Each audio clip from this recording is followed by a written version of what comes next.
نحمده ونصلي على رسوله الكريم أما بعد فقد قال الله تبارك وتعالى كما ورد في سورة المزمل أعوذ بالله من الشيطان الرجيم بسم الله الرحمن الرحيم إنا أرسلنا إليكم رسولا شاهدا عليكم كما أرسلنا إلى فرعون رسولا وقال عز وجل كما ورد في سورة الأحزاب يا أيها النبي إنا أرسلناك شاهدا ومبشرا ونذيرا وداعيا إلى الله بإذنه وسراجا منيرا فقال عز وجل كما ورد في سورة البقرة وكذلك جعلناكم أمة وسطا لتكونوا شهداء على الناس ويكون الرسول عليكم شهيدا وقال جل وعلا كما ورد في سورة الحج وجاهدوا في الله حق جهاده هو اجتباكم وما جعل عليكم في الدين من حرج ملة أبيكم إبراهيم هو سماكم المسلمين من قبل وفي هذا ليكون الرسول شهيدا عليكم وتكونوا شهداء على الناس صدق الله العظيم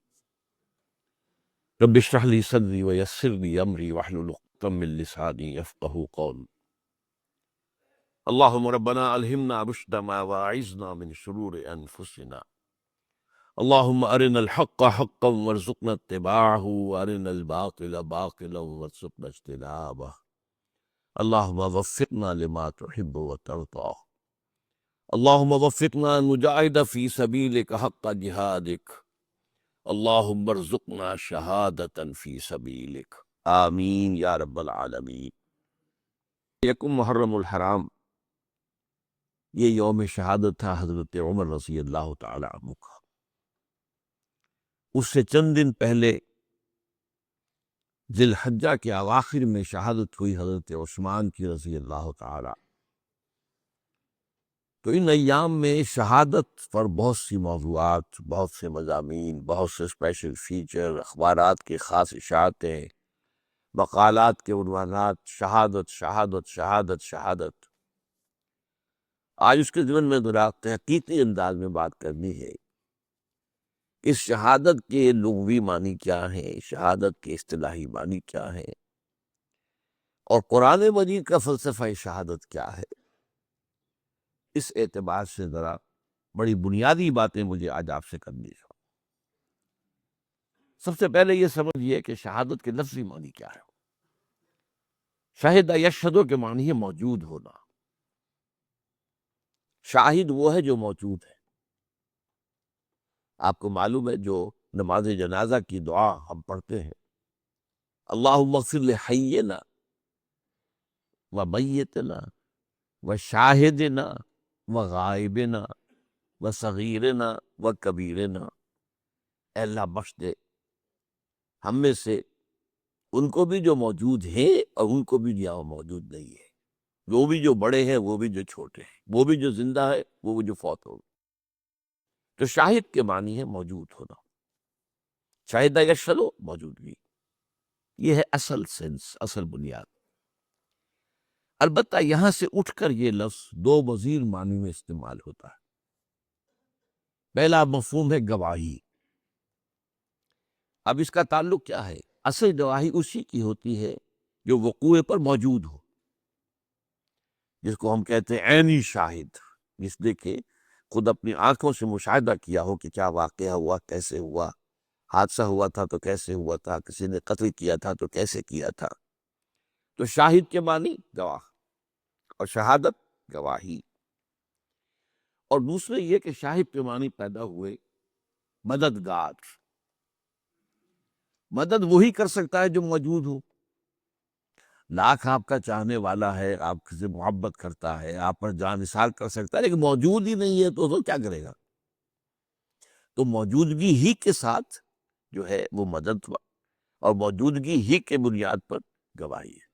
یہ دو اضافی مفہوم ہیں جو اس لفظ میں آئے ہیں، لغوی مفہوم سے اوپر اٹھ کر ہو۔ چنانچہ بہت سے حضرات کو آیت یاد بھی ہوگی سورہ بقرہ کے 30ویں رکوع ہی میں کہا گیا ہے وَإِن كُنتُمْ فِي رَيْبٍ مِّمَّا نَزَّلْنَا عَلَىٰ عَبْدِنَا فَأْتُوا بِسُورَةٍ مِّن مِّثْلِهِ وَادْعُوا شُهَدَاءَكُم مِّن دُونِ اللَّهِ إِن كُنتُمْ صَادِقِينَ۔ اور اے عرب کے لوگوں، اے قریش، اگر واقعتاً تمہیں کوئی شک ہے اس چیز کے بارے میں جو ہم نے اپنے بندے پر نازل فرمائی ہے صلی اللہ علیہ وسلم، قرآن پر، اگر تمہیں شک ہے واقعتاً کہ یہ ان کا اپنا کلام ہے، انہوں نے خود ہی موضوع کر لیا ہے، یہ خود انہوں نے ہی در حقیقت اپنا ایک تحریر لکھ لی ہے اور اب یہاں پر دھونس سے مارے ہیں، یا بعض جگہ یہ بھی آیا ہے کہ ڈکٹیشن لے لی ہے کسی سے، کوئی عجمی جو کہ تورات اور انجیل کا جاننے والا ہے، اس سے یہ ڈکٹیشن لیتے ہیں، یہ سارے حالات و واقعات پچھلے جو بیان ہو رہے ہیں ہم پر آ کر بہت سے باتیں ہیں کہ یہ وہی آئی ہے۔ تو اگر تمہیں واقعی شک ہے، یا یہ نوٹ یہ واقعی کا لفظ میں کہہ رہا ہوں، یہ اصل میں انہیں شک نہیں تھا، یہ صرف کہنے کی بات تھی، انہیں شک نہیں تھا۔ وَإِن كُنتُمْ فِي رَيْبٍ، اگر تم واقعتاً شک میں ہو، مِمَّا نَزَّلْنَا عَلَىٰ عَبْدِنَا فَأْتُوا بِسُورَةٍ مِّن مِّثْلِهِ، تو اس جیسی ایک صورت تم بھی بنا لاؤ، وَادْعُوا شُهَدَاءَكُمْ، اور پکار لو اپنے سارے مددگاروں کو، من دون اللہ، اللہ کے سوا، ان کنتم صادقین، اگر تم سچے ہو۔ تو یہاں مددگار کے معنی میں آیا ہے، اسی مفہوم میں لفظ آیا ہے یہ سورہ فتح کے آخر میں، هو الذی ارسل رسولہ بالہدی ودین الحق لیظہرہ علی الدین کلہ وکفی باللہ شہیدا۔ وہی اللہ جس نے بھیجا ہے اپنے رسول کو دین حق دے کر اور کتاب دے کر، اپنی قرآن مجید دے کر، الہدا دے کر، تاکہ غالب کریں اس دین کو تمام ادیان پر، اور کافی ہے اللہ بطور مددگار، اللہ کی مدد کے علاوہ اور کسی کی مدد کی انہیں ضرورت نہیں۔ تو شاہد شاہد، اور پھر اس سے شاہد اللفظ بنا، اس کے معنی موجودگی، شاہد موجود، اور شہدہ گواہی دی، شہدہ مدد کی، یہ تینوں معنی۔ اب اس کو نوٹ کیجئے، انبیاء کرام کی جو بعثت ہوتی تھی ان کا مقصد کیا تھا، اس کے لیے قرآن مجید نے خاص طور پر اس لفظ کو چنا ہے۔ یہ لفظ جو ہے کار رسالت کی ادائیگی کے ضمن میں، یہ بنیادی اصطلاح ہے قرآن مجید کی، شہادت۔ کیوں؟ انبیاء کا، رسولوں کا کام یہ ہے کہ اللہ کا جو دین ان کے پاس آیا اس کی گواہی دیں، پہلے زبان سے گواہی دیں، پھر اپنے عمل سے گواہی دیں، پھر اس کا نمونہ پیش کر کے گواہی دیں۔ یہ گواہی دینا تاکہ قیامت کے دن لوگ یہ نہ کہہ سکیں کہ اللہ ہمارے پاس تو تیرا دین پہنچا ہی نہیں تھا، ہم سے محاسبہ کس بات کا؟ غور کیجیے اس بات کو۔ اور یہ بات آئی ہے سورہ نساء کے اندر، بڑی خوبصورت آیت ہے، رسلا مبشرین و منذرین لئلا یکون للناس علی اللہ حجۃ بعد الرسل وکان اللہ عزیزا حکیما۔ ہم نے اپنے رسولوں کو بھیجا، مبشر تھے، نذیر تھے، جو سیدھے راستے پر آ گئے ان کے لیے بشارتیں ہیں، روح و ریحان و جنت نعیم، اور جو غلط راستے پر اڑے رہے ان کے لیے ایک انذار ہے، خبردار کر دینا، اب جہنم کا تم نوالا بنو گے۔ تو مبشرین و منذرین لئلا یکون للناس علی اللہ حجۃ، یہ لام اور علی یہ دو حروف نوٹ کر دیجیے، حروف جاز ہیں۔ یہ لام آتا ہے کسی شے کے حق میں ہونے کو، اور علی آتا ہے کسی کے خلاف ہونے کو۔ جو بڑی مشہور حدیث ہے، میں تو یاد ہی ہونی چاہیے آپ کو سب کو، چند الفاظ ہیں، القرآن حجت لک او علیک، یہ قرآن یا تو تمہارے حق میں حجت ہے اگر اس پر ایمان لاتے ہو، اس کو پڑھتے ہو، اسے حفظ جان بناتے ہو، اس سے اپنے سینے کو منور کرتے ہو، اسے اپنا امام بناتے ہو، اس کے بتائے ہوئے راستے پر چلتے ہو، تو یہ حجت ہے، دلیل ہے۔ اور نہیں کرتے تو یہ تمہارے خلاف حجت بن جائے گا کہ اللہ یہ قرآن پڑھتا تھا یہ بدبخت، اور پھر بھی سودی کاروبار کر رہا تھا۔ اب یہ حجت آپ کے خلاف ہوئی کہ آپ کے حق میں ہوئی؟ اسی طرح گواہی آپ کو معلوم ہے، گواہی یہ دو دھاری تلواریں، کسی کے حق میں ہوگی، کسی کے خلاف ہوگی۔ حق میں ہوگی تو لام آئے گا، وہ جو میں نے بتایا، القرآن حجت لک، او علیکا، یہ قرآن یا تمہارے حق میں حجت ہے، دلیل ہے، اور یا تمہارے خلاف۔ اور اسی معنی کے اندر سورہ نساء میں فرمایا یا ایھا الذین آمنوا کونوا قوامین بالقسط شہداء للہ، اے اہل ایمان حق اور عدل کے قوام، قائم کرنے والے بن کر کھڑے ہو جاؤ، اور اللہ کے حق میں گواہی دینے والے ہو۔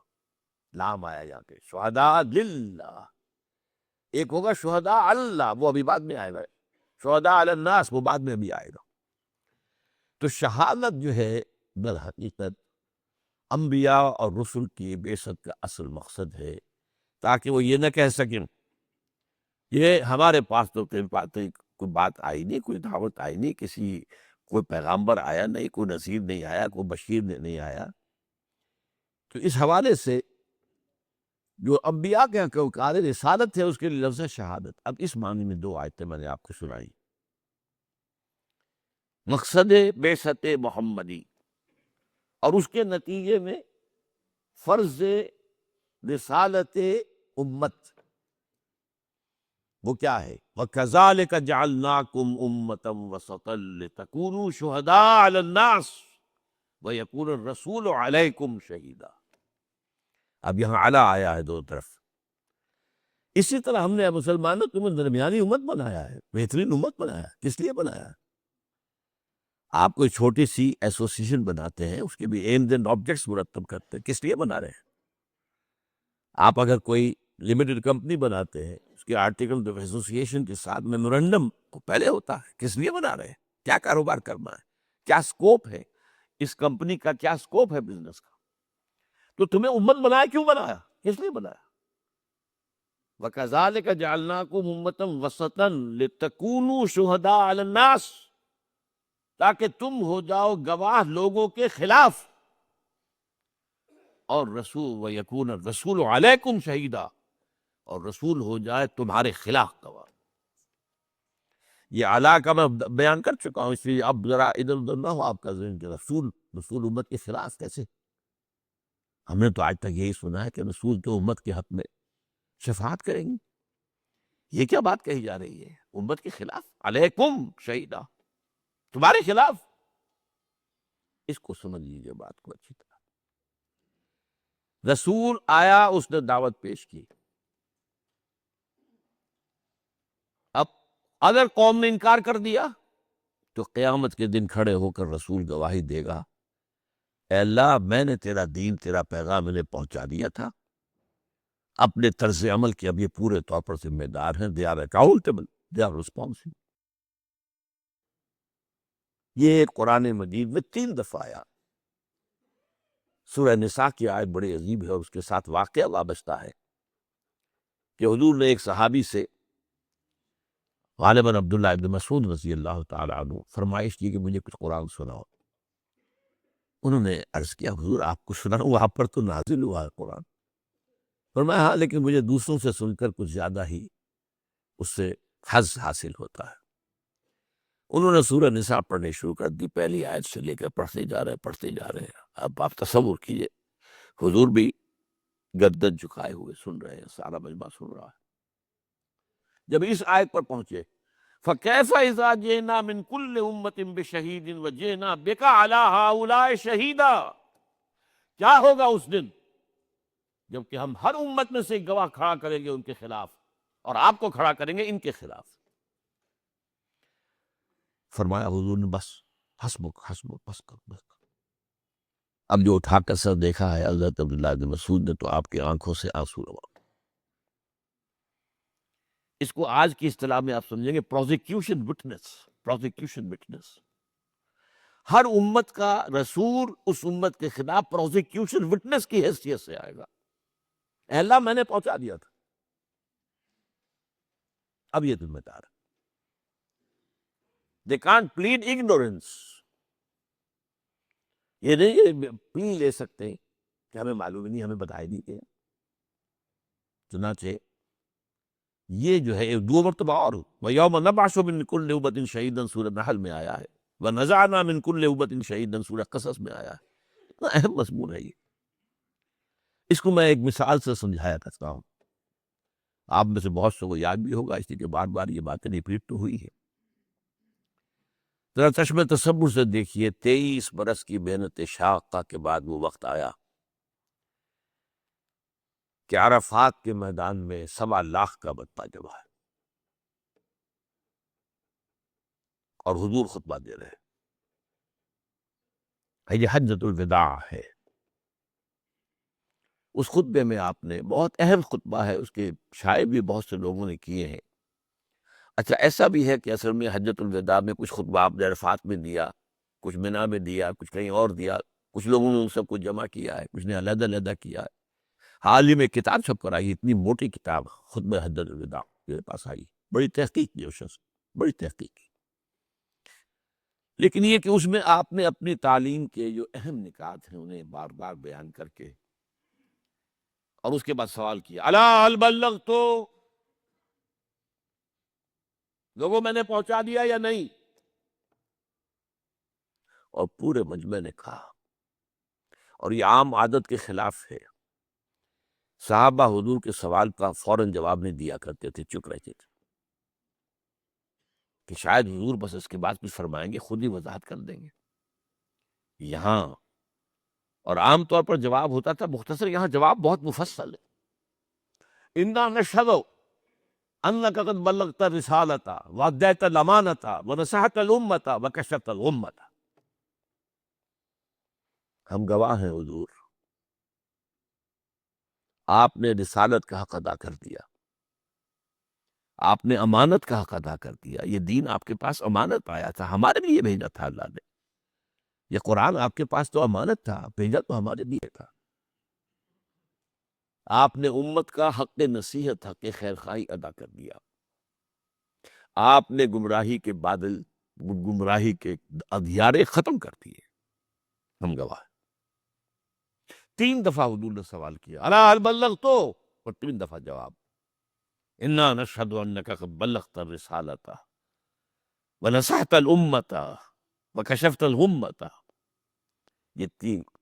اس کے بعد اب آپ نے آسمان کی طرف نگاہ اٹھائی اور انگشت شہادت سے اشارہ کیا، پہلے آسمان کی طرف پھر لوگوں کی طرف، اللہم اشہد، اللہم اشہد، اللہم اشہد، اے اللہ تو بھی گواہ رہے، یہ گواہی دے رہے ہیں کہ میں نے پہنچا دیا۔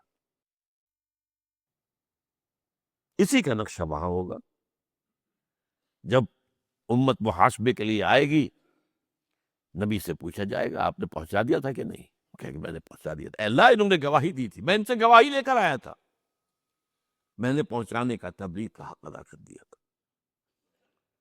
اس کا ایک پہلو اور ہے بڑا باریک سا، جو آپ اس بات سے لوگ جو ہیں شاید اس بات کو پسند بھی نہ کریں، ہمارے کوئی اپنے اپنے تصورات ہیں جو ہم نے گھڑے ہوئے ہیں، کیا رسول سے بھی مواخذہ ہو سکتا ہے؟ سورہ اعراف کی آیت نمبر 6 ہے، فَلَنَسْأَلَنَّ الَّذِينَ أُرْسِلَ إِلَيْهِمْ وَلَنَسْأَلَنَّ الْمُرْسَلِينَ، ہم پوچھ کر رہیں گے ان سے بھی جن کی طرف ہم نے رسولوں کو بھیجا، اور پوچھ کر رہیں گے رسولوں سے بھی، ہیں تو اللہ کے بندے نا آخر۔ وَنَشْهَدُ أَنَّ مُحَمَّدًا عَبْدُهُ وَرَسُولُهُ، عبدیت پہلے، رسالت بعد میں ہے۔ اب اس کی مثال کیا ہے جو میں نے بارہا دی ہے، اگر آپ اپنے کسی عزیز کو پیغام بھیجتے ہیں کسی کے ذریعے، بھائی کل شام تک ذرا یہ کام ضرور کر دینا، ضرور کر دینا ورنہ میرا بڑا نقصان ہو جائے، وہ کام نہیں ہوا، آپ کا نقصان ہو گیا، آپ غصے میں بھرے ہوئے گئے اس کے پاس، خدا کے بندے میں نے تمہیں یہ پیغام بھیجا تھا، تم نے یہ کام نہیں کیا۔ آگے اگر وہ یہ کہتے بھائی مجھے تو آپ کا پیغام کسی نے پہنچایا ہی نہیں،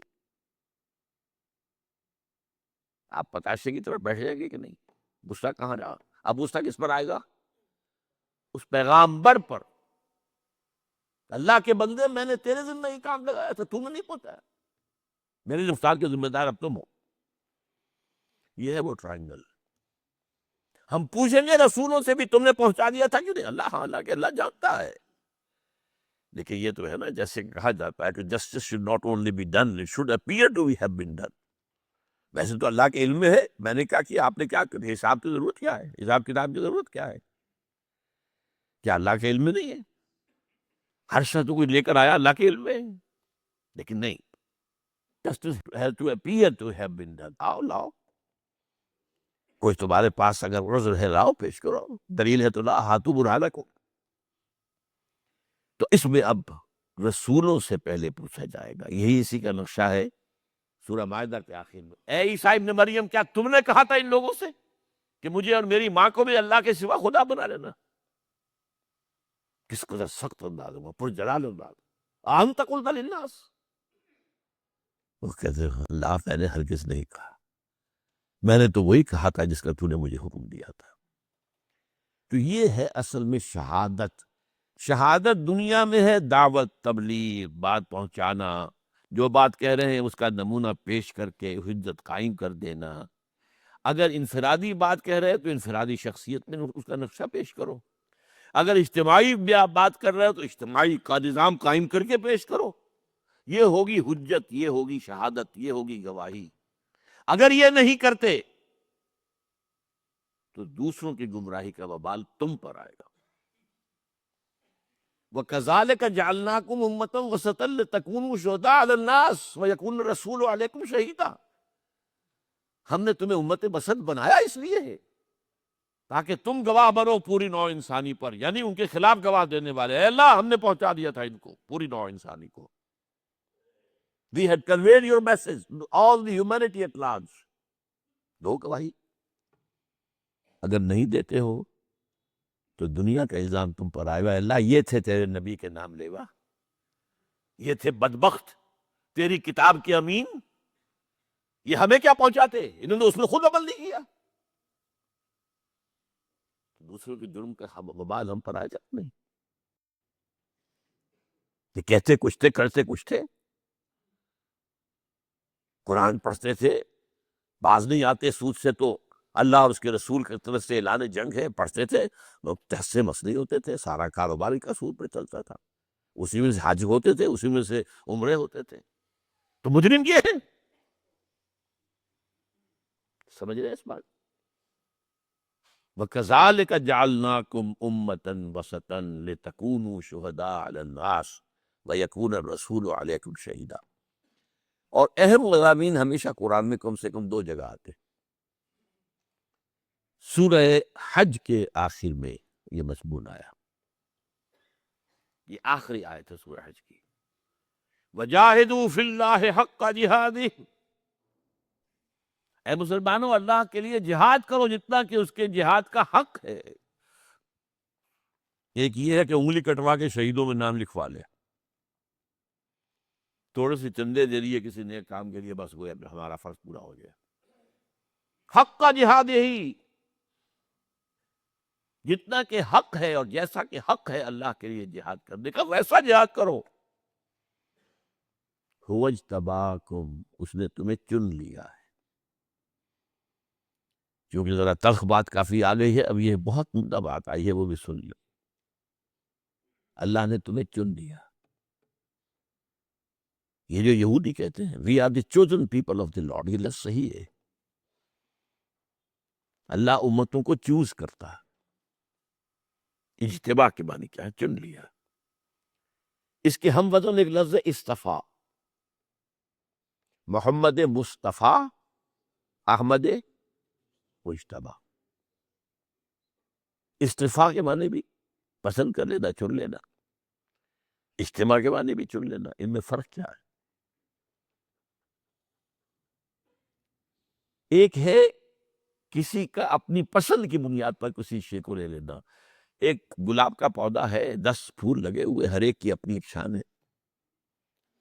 کسی کا دست ہنائی ایک پھول اس میں سے توڑ لینا ہے. It is his choice, his or Hare choice. یہ چوائس ہے. یہ ڈیپینڈ کرتا ہے آپ کے ٹیسٹ پر، آپ کے ذوق پر، آپ کے مزاج پر. ایک ہوتا سلیکشن، ہاکی کی ٹیم باہر بھیجنی ہے، اب سلیکشن ہوگا اس کے لیے. وہ پسند ناپسند کی بات نہیں ہوگی، اس میں سلیکشن ہوگا. یہ سلیکشن ہے اجتباع، وہ چوائس ہے استفاء. اور سورہ حج کے آخری رکوع میں دونوں لفظ آئے ہیں. اللہ یصطفی من الملائکۃ رسلا ومن الناس. اللہ پسند کر لیتا ہے فرشتوں میں سے بھی اپنے رسول اور انسانوں میں سے بھی. اب یہاں لفظ جو ہے رسول فرشتے کے لیے آیا ہے، بڑا عجیب ہے. یہ دو لنکس ہیں رسالت میں. اللہ سے لیا فرشتے نے، پہنچا دیا رسول کو، رسول نے پہنچایا لوگوں کو. تو یہ اللہ سے اور عوام الناس تک بیچ میں دو لنکس ہو گئے. اللہ یستفی من الملائکۃ رسلا، فرشتوں میں سے جبرائیل کو چن لیا، انسانوں میں سے محمد کو چن لیا، یا موسیٰ کو چن لیا، یا عیسیٰ کو چن لیا. یہ ہے استفاء. اللہ یستفی من الملائکۃ رسلا ومن الناس. یہ دو لنکس بیچ میں ہوئے. اب ایک بات جو بہت اہم ہے، بہت اہم ہے فلسفہ دین کے اعتبار سے. جب تک نبوت ختم نہیں ہوئی تھی یہ دو ہی لنکس ہوتے تھے. اگر لوگوں نے دین کو بھلا دیا، اللہ نے اور رسول بھیج دیا، پھر جبرائیل پیغام لا رہے ہیں، پھر رسول کے آپ پر آگے، پھر رسول نے آگے پہنچا دیا. کچھ دنوں کے بعد پھر گڑبڑ ہو گئی، پھر اللہ کے کوئی نبی آ گئے، اللہ کے رسول آ گئے. یہ مسلسل دو لنکس چلتے رہے. محمد پر آ کر معاملہ بدل گیا صلی اللہ علیہ وسلم. دو اعتبارات سے آپ کو بھیجا گیا پوری نوع انسانی کے لیے. وما ارسلناک الا کافۃ للناس بشیرا ونذیرا. ایک بات. نمبر دو، تا قیام قیامت آپ ہی رسول ہیں. لہذا محمد کے ساتھ ایک لنک اور لگا دیا گیا، اب وہ ہے امت. دس از دی تھرڈ لنک. یہ وسط ہے حضور کے اور لوگوں کے درمیان، ایک واسطہ. جبریل نے لیا اللہ سے، پہنچایا محمد کو صلی اللہ علیہ وسلم. محمد نے لیا جبرائیل سے، پہنچایا صحابہ کو رضی اللہ عنہم، اور صحابہ نے لیا حضور سے اور پہنچایا آگے انسانوں کو. اس کے لیے جد و جہد، اس کے لیے محنت، اس کے لیے کوشش، اس کے لیے جان کھپانا، اس کے لیے صلاحیتیں لگانا، اس کے لیے وسائل صرف کرنا. اور یہ کیا ہے اس کا آخری گول؟ کوئی فرد نوع بشر نہ بچے جس تک اللہ کے دین کا پیغام نہ پہنچا دیا جائے. We are criminals. ہم نے تو نہیں پہنچایا. اوروں کو کیا پہنچایا؟ نہیں، ہم وہ نہیں پڑھتے، ہمیں معلوم نہیں دین کا کچھ بھی حال. چند ریچولز ہیں، چند مور اور لیس میننگ لیس ریچولز، بس وہ چل رہے ہیں. اور وہ بھی سب قوم تو کرتی، وہ بھی نہیں کرتے. حاصل کیا؟ تو فرمایا جاہدوا فی اللہ حق جہادہ ھو اجتباکم. اس نے چن لیا ہے تمہیں. اپنے نصیب پر ناز کرو، فخر کرو، تم مجتبی ہو. لیکن کس لیے ہے یہ اجتباء؟ لِتَكُونُوا شُهَدَاءَ عَلَى النَّاسِ وَيَكُونَ الرَّسُولُ عَلَيْكُمْ شَهِيدًا. وہی دو بات، ترتیب الٹ گئی ہے. تاکہ تم گواہ ہو پوری نوع انسانی پر، اور رسول گواہ ہو تم پر یعنی خلاف، پروزیکیوشن وٹنس. تاکہ قیامت کے دن تم پوری نوع انسانی کے معاملے میں کہہ سکو اللہ ہم نے پہنچا دیا تھا.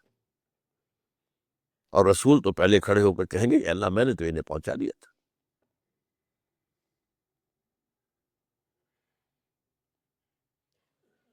یہ شہادت جو ہے، شہادت علی الناس، یہ ہے گویا کہ کار رسالت کے لیے قرآن مجید کی اہم ترین اصطلاح.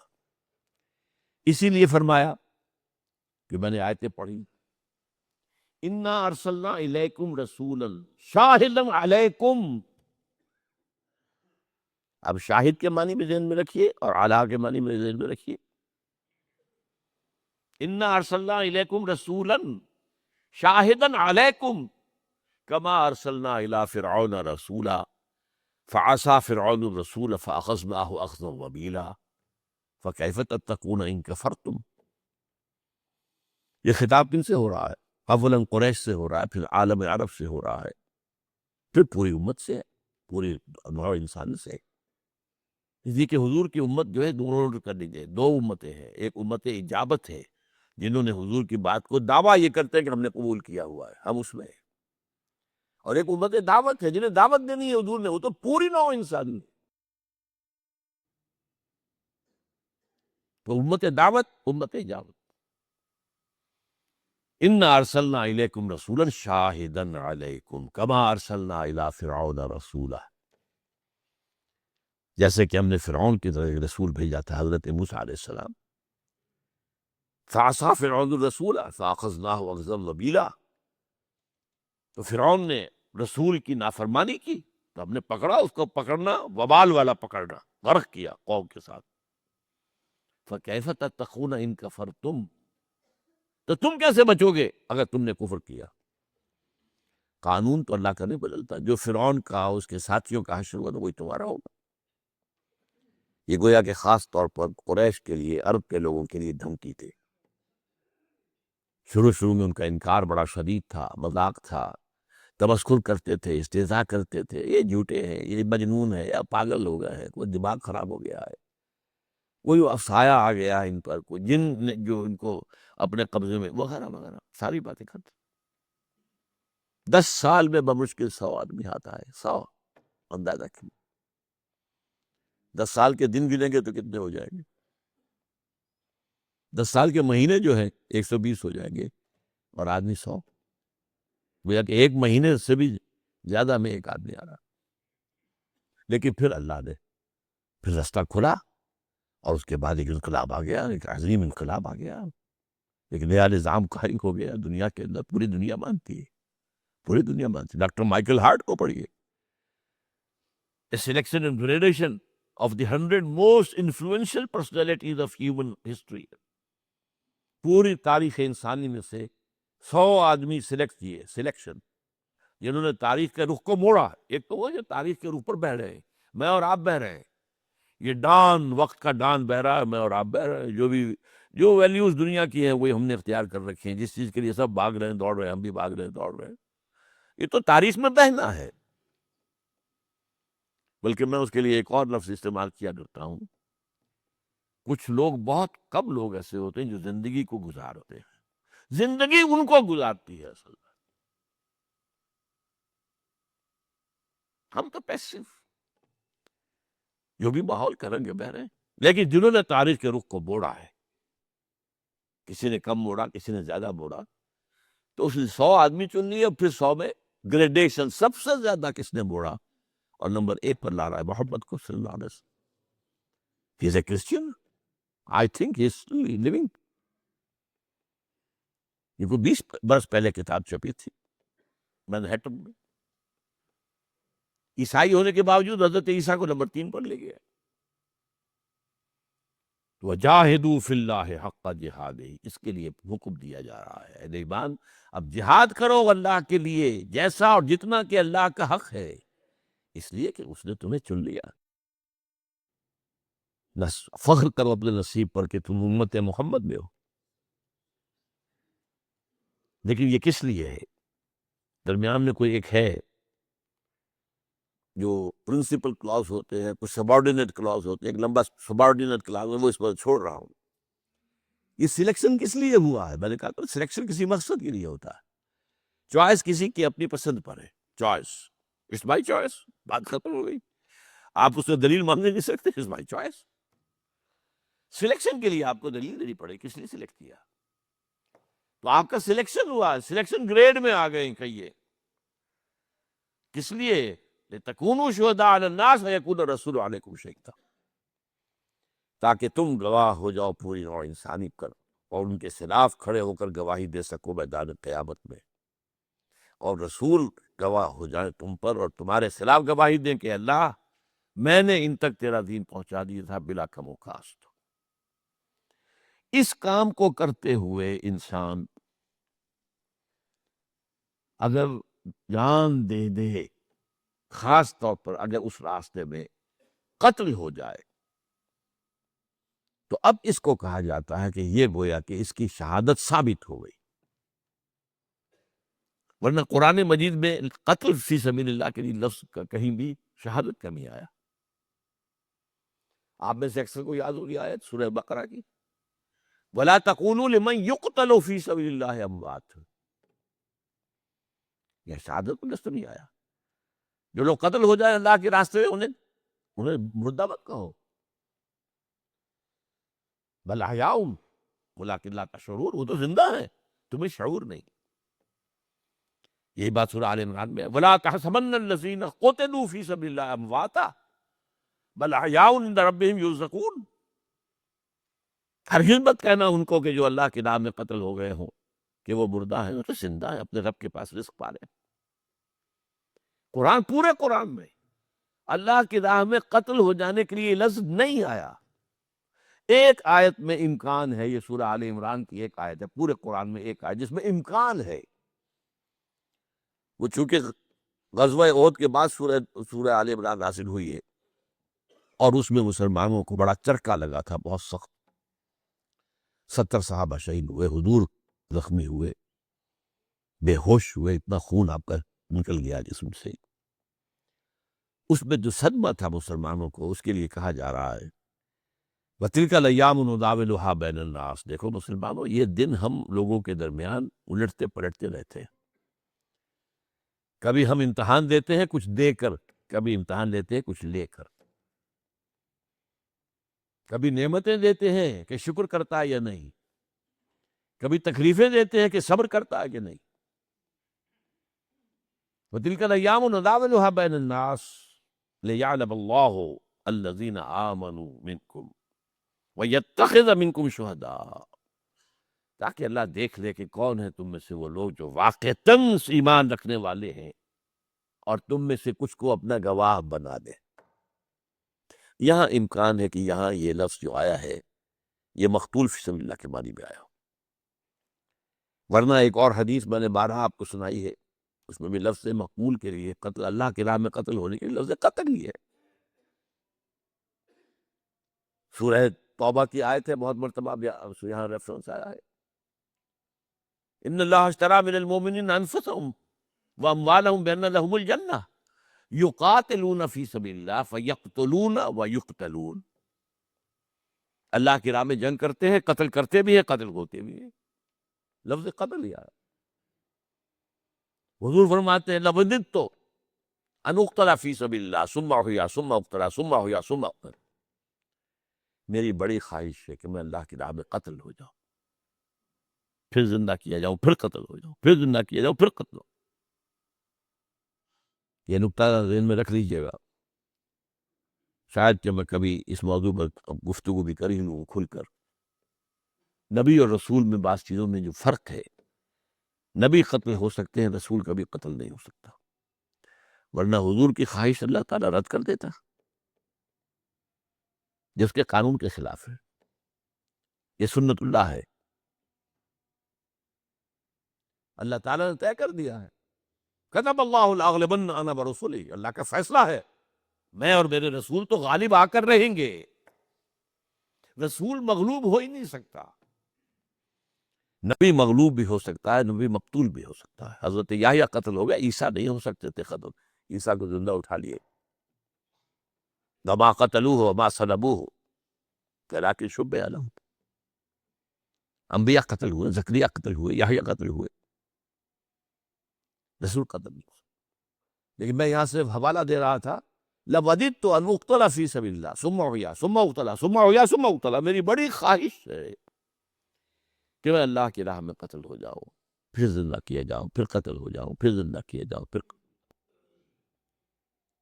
اور یہ حدیث بھی سن لیجیے، حضور نے فرمایا ہے جس شخص کو موت آئی اس حال میں کہ اس کے دل میں خواہش بھی نہیں تھی کہ وہ اللہ کی راہ میں قتال کا کوئی موقع زندگی میں آئے اور وہ شہادت کا جام نوش کرے، فقد مات علی شعبۃ من النفاق، اگر دل میں یہ خواہش بھی نہیں تھی تو ایک قسم کی نفاق پر موت واقع ہوئی۔